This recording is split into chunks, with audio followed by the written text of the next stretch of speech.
Thank you very much for your words of introduction, and I am really pleased to share a platform with you again so soon. You recently participated in a very lively debate at our Transatlantic Bond project conference in Brussels, and you played a significant role in shaping the project's recommendations as we prepare for our Wales summit in September. So I thank you very much for that. Ladies and gentlemen, it is indeed great to be back at Chatham House. And let me start by thanking you for your timely invitation. This is one of the world's most prestigious forums for open debate, trusted analysis, and new ideas. And your stated mission is to help build a sustainable, secure, prosperous, and just world. And this is exactly the world that NATO has been helping to build over the last 65 years. As the alliance withstood the tests of the Cold War and created the secure environment which allowed the European Union to develop. And NATO will continue to play a key role to keep our nations safe and to help keep the world secure. In September, we will chart the way ahead for NATO. Leaders from NATO's 28 allies, partner nations, and organizations around the world will gather for an important summit in Wales. It was actually here in London that NATO leaders first met after the fall of communism. They started the work to erase the divisions on our continent, and they laid the foundation for the new NATO of today. Now we are facing another turning point in history. The world that we helped to build after the end of the Cold War is being challenged. In different ways and from different directions. To our east, Russia's aggression against Ukraine is an attempt to rewrite international rules and recreate a sphere of influence.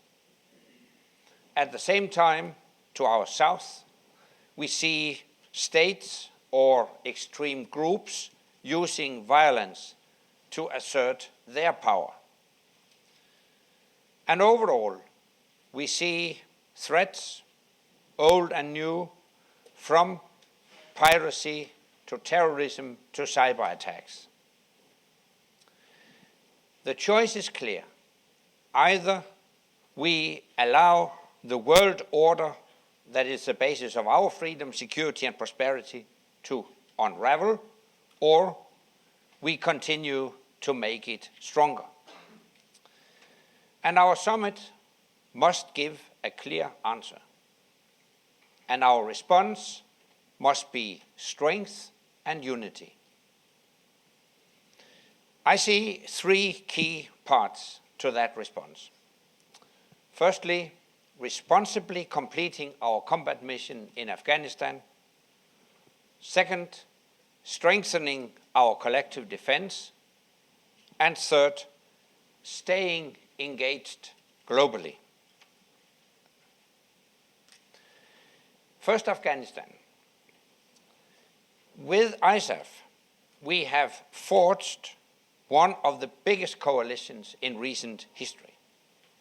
50 countries from many continents making sure that Afghanistan no longer serves as a haven for international terrorists, and that capable Afghan forces can secure their own country.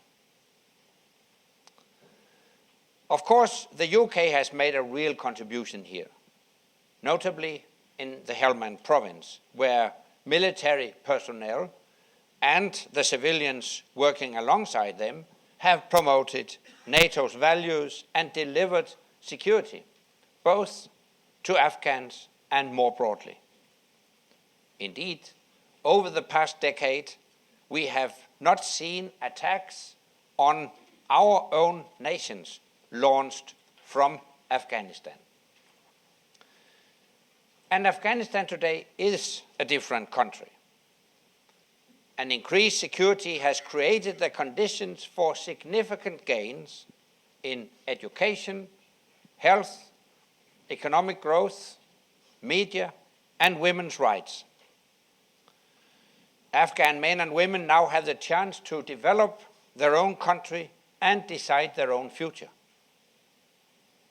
The first democratic transition of power is now underway after presidential elections entirely secured by Afghans. At the Wales Summit, we expect to turn a new page in our relationship with the new president of Afghanistan by launching a new non-combat mission to train, advise, and assist the Afghan forces from 2015. And I'm hopeful that we will soon conclude the necessary legal agreements to make this possible. Because we see, not least from Iraq, how important it is to consolidate the gains we have made with such sacrifice and continue to build a capacity of local security forces. Now, the second big question for our Wales Summit is how to strengthen our collective defense.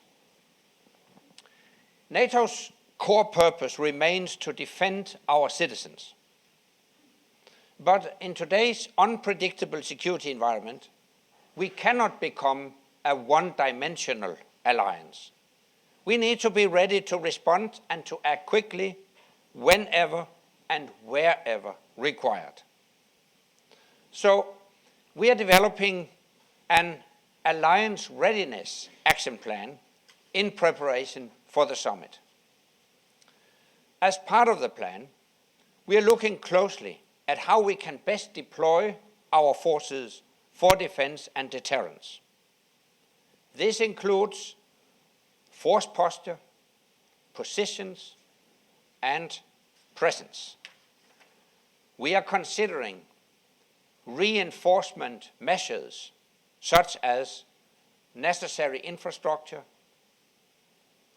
designation of bases, and pre-positioning of equipment and supplies. We are reviewing our defense plans, threat assessments, intelligence sharing arrangements, early warning procedures, and crisis response planning. We are developing a new exercise schedule adapted to the new security environment. And we want to further strengthen our NATO response force and special forces so we can respond more quickly to any threat against any member of the alliance, including where we have little warning. The United Kingdom has shown leadership in developing a multinational joint expeditionary force, because this force will make an important contribution not only to our overall capabilities, but also to our enhanced readiness. It will preserve and build on our previous operational cooperation and experience. It will be a flexible force, and it will be ready to support NATO or other operations. We will also take important steps to improve our capabilities. And we will focus on the 16 most critical capabilities that we need to meet the security challenges of today and tomorrow, such as intelligence, surveillance, reconnaissance, missile defense, cyber defense, precision-guided munitions, air-to-air refueling. And I see Lord Robertson is so happy. You spoke about 3 priorities: capabilities, capabilities, capabilities. Now I hope we can deliver. But taking all these necessary steps to improve our collective defense cannot be done on the cheap. They require adequate and appropriate investment. Indeed, since 2008, Russia has increased its defense spending by around 50%, increased by around 50%, while, on average, NATO allies have decreased theirs by about 20%. So in Russia, 50% increase, in NATO, 20% decrease. That's not sustainable. This gap needs to be addressed. In addition, of the total defense spending by NATO allies today, fully 2/3 is spent by the United States. And many of the major capabilities we need are provided solely by America. Again, quite simply, this is unsustainable. If we Europeans want the United States to remain committed to European security, we must show a commitment to pick up our part of the bill. European nations must do more. As you know, NATO has an agreed benchmark of 2% of the gross domestic product to be spent on defense. And if all European nations were to meet the 2% spending guideline this year, we would have an extra $90 billion to invest in defense. So it's time to stop the defense cuts, to start reversing the trend, and to gradually increase our defense spending as our economies recover. Here again, I would like to commend the United Kingdom. It is one of only 4 allies that is projected to be at this level this year. And I'm confident it will continue to do so. Clearly, what matters is not just what we spend, but also how we spend our limited resources. And again, the United Kingdom is setting an example through its focus on clear outputs in support of clear priorities, and its increasing use of multinational cooperation to achieve those goals. So, at the Wales Summit, we need a common commitment to investing more in security and defense, and to back up that commitment with concrete action. Now, the third big issue for our Wales Summit: how do we remain engaged globally? An effective response to today's complex challenges requires the right connections with other nations and organizations, wherever they may be located on the globe. While it is possible to surge military forces, it's not possible to surge trust and cooperation at will. They need patience, preparation, and partnership.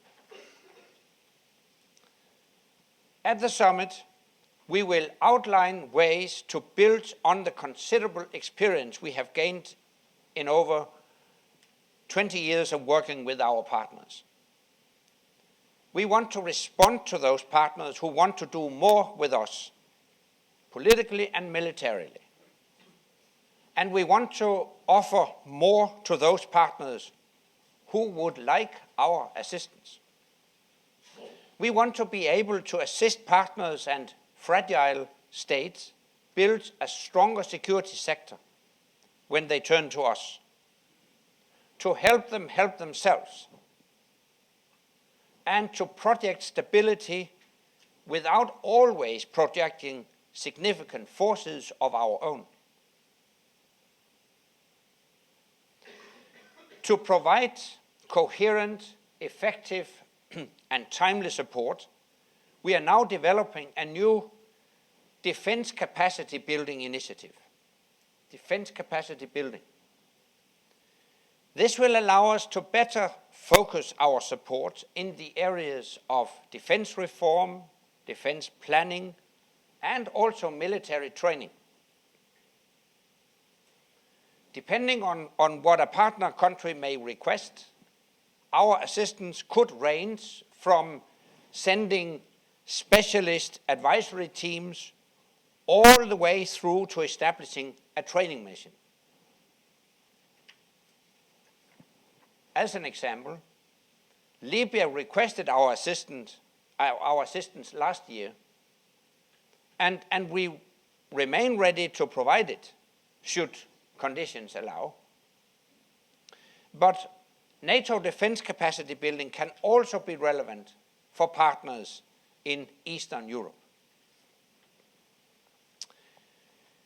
Ladies and gentlemen, our plan for future NATO is comprehensive and ambitious, but it's also realistic. It builds on our proven strengths and answers the questions raised by the new security realities of the 21st century. As we look to the future, we need to remember that the Transatlantic Bond is the foundation for the world order. And as security threats and our responses change, the historical, political, and economic bond between Europe and North America remains rock solid. Just 2 weeks ago, on the Normandy beaches, we saw the most vivid, moving, and important reminder of the benefits of our transatlantic partnership. It is the bedrock of our shared security. And while the world is changing, NATO's essential mission remains the same: to ensure that the alliance remains a strong community of freedom, peace, security, and shared values. At the summit, we will reaffirm and strengthen this transatlantic bond. Our Wales summit will be an opportunity to demonstrate that NATO remains an essential source of stability in an unpredictable world. Because NATO is more than a military alliance. We are a community of values.